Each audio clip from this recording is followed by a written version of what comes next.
Ndo hapa. Nashukuru ndugu yangu. Wewe brother, sisema una 2000, mbona nipe 5000 sasa? Lakini nilikuomba, wewe unajua majukumu ya mtu brother. Kama nikakuomba, maana kwanza mimi nikajua mwanangu nashikia hapa kwa Majuma, mpaka kwa Majuma. Sasa hadi huku Mabonde kuinama brother wangu.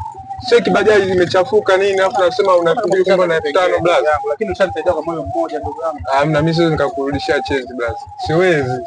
Mimi kajua na 2000, wewe sasa na 2000 nikakusaidia umetoka kwenye matatizo. Sasa kwa nini unanipa 5000? Sikiliza kaka, sikiliza. Yaani mtu unapokuwa mtu umeomba, sio kwamba nikiwa nayo 10,000, mimi nishakala bajeti zangu ni vipi.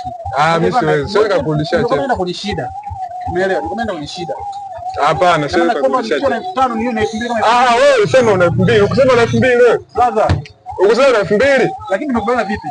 Makubaliano yalikuwa vipi? Ni kweli tukubaliana 2000. Sasa mbona nipe hela kubwa? Mimi change natoa wapi bwana? Kwa uhusiano lakini ushakubali. Ulisema nenda Mbagala. Mimi kajua Mbagala kwa Majuma vijiweni. Brother, usinijaze watu. Mimi siwezi bwana. Halo? Mimi siwezi. Halo? Tutazunguana. Siwezi. Bwana, siwezi. Siwezi. Halo?